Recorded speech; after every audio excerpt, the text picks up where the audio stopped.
सत्य की विशेषता देखिए, क्या सच्चाई?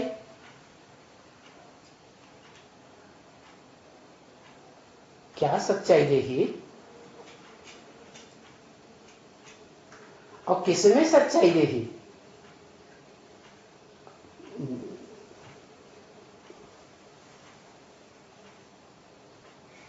तीनों कालों को क्रॉस करता है, वो आत्मा करती है। हाँ, वो शरीर भी करता है, और कोई आत्मा और कोई शरीरधारी तो क्रॉस करता नहीं। तो अविनाशी है तो क्रॉस करता है ना। जिसका विनाश नहीं होता वही सत्य है, जिसका विनाश हो जाता वो तो असत्य है। तो ये बात देखा, क्या देखा? सत्य को देखा। इस दुनिया में जो भी पार्ट बजाने वाली आत्माएं हैं, प्राणी मात्र हैं या उनमें श्रेष्ठ मनुष्य मात्र हैं, उनमें श्रेष्ठ ते श्रेष्ठ पार्टधारी कौन है, ये देखा।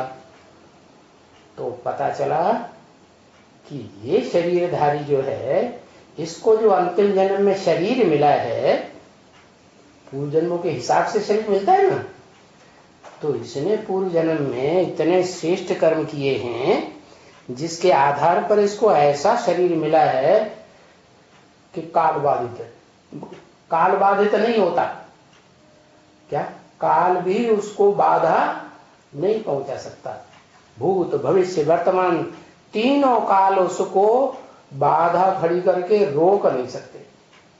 और सारी दुनिया की जितनी मनुष्य आत्माएं हैं, प्राणी मात्र हैं, सब काल कबलित हो जाते हैं। किसी का शरीर रहता नहीं महाविनाश में, लेकिन ये आत्मा है, वो शरीर को देख करके पहचान लेता है। शरीर को देखता है, आत्मा को नहीं देखता है?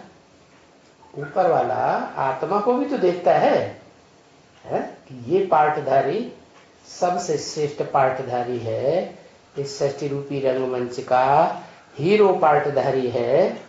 और इस हीरो पार्टधारी का प्रूफ ये है कि इसका शरीर विनाश काल में भी नष्ट होने वाला नहीं।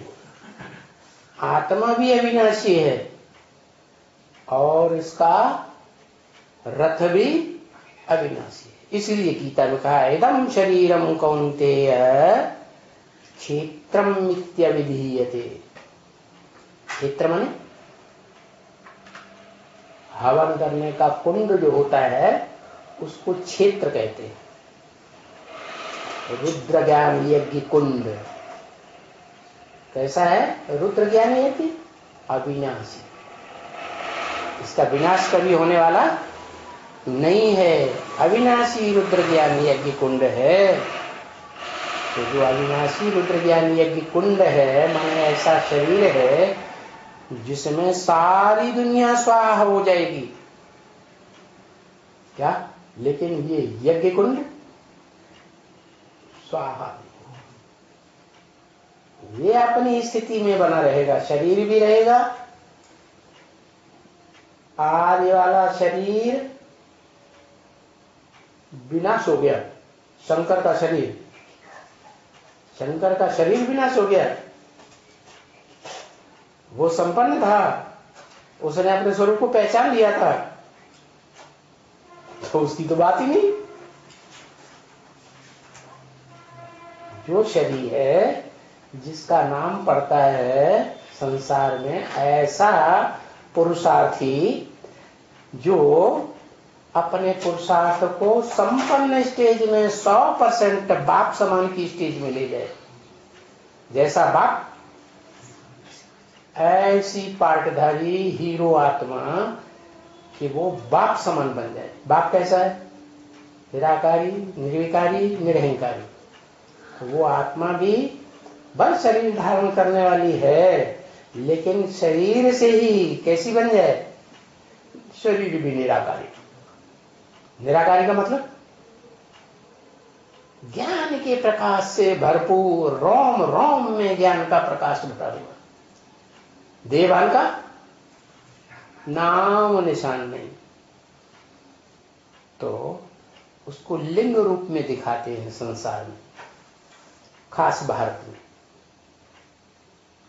उसका जो सात्विक स्वरूप वो सोमनाथ मंदिर में बनाया गया था। जब भक्ति मार्ग सात्विक स्टेज में था तो लाल पत्थर का लिंग था ना। लाल पत्थर क्यों दिखाया गया?